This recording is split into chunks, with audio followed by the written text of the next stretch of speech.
success, I'm going to be talking about how to get business grade features from your task management app and other software without having to pay the business grade rates for every single member of your team.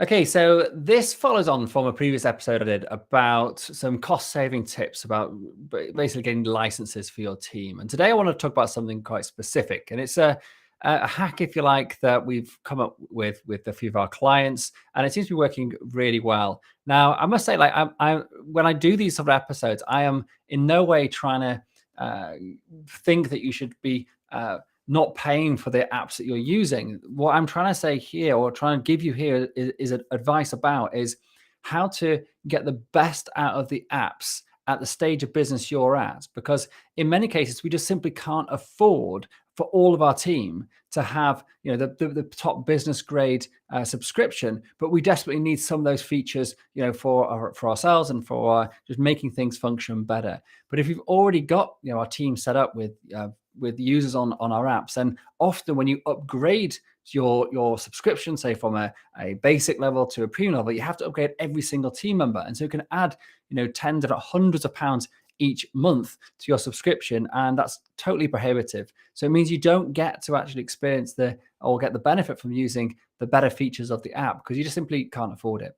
So with that said, what we're going to talk about today is specifically about how to, this is in Asana. We use Asana in our business for our project management app, but this probably technique will work equally well in other apps. And it's really very simple in that when you upgrade, as I just mentioned, when you upgrade your account, typically all of the users you've already got in that account, you have to upgrade at the same time. So we have on and off, we have some part-time staff, we have some full-time staff. So we've got between 7 and 10 people in our business. If I was to move from, you know, one grade of Asana, which is about £10 a month at the time of recording this, to the business grade, it's like £20 a month. So it's going to double my subscription. That's going to be an extra £70 to £100 a month simply for me to upgrade.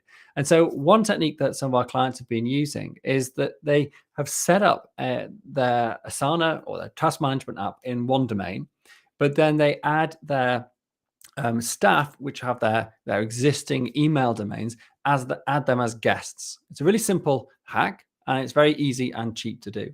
So the way you go about this is simply to create a new domain. So say if your company domain, it was www.yourdomain.com, and you could then create a new domain, cost you about £7 to £10 a year for registering a domain. And that could then be, for example, yourcompany-operations.com. And so you're still keeping your branded name on it. So it still, you know, looks like your company, if you like. Well, it is your company, but it's still branded to your company within the actual app, which keeps it all nice and consistent. But the difference is you've now got two domains. The one which your staff use for their emails. So that's yourcompany.com. And then this new one, you're going to create and set up an email account simply for actually creating your task management app, for registering on your task management app. And you can always change the domain name that's registered with your task management app if you've already got one set up.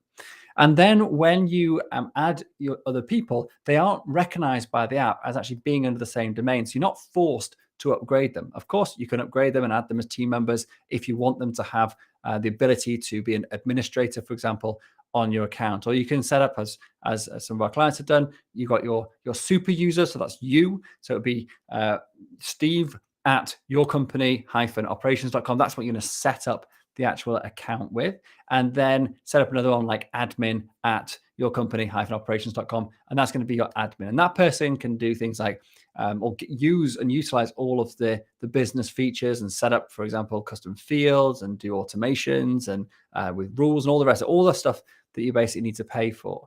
And then you, as a super user, obviously get that as well. And I wouldn't recommend ever sharing your super user account for anything, pretty much, or any critical app anyway. So you want to have that control so no one can sort of lock you out or delete the whole account or anything like that. So setting up a second user is definitely preferred for those reasons.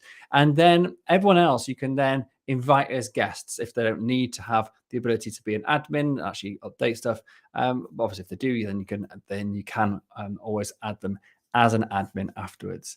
And this basically means you will then have the ability for you and your admin to use all the features of the more expensive version of the software And then the guests, your staff who don't necessarily, maybe they're part-time with the virtual assistants, they're not actually needing to actually be able to do the back end stuff and the admin and setting that stuff up, but they need to just be able to access and use stuff for their day-to-day work that you have set up.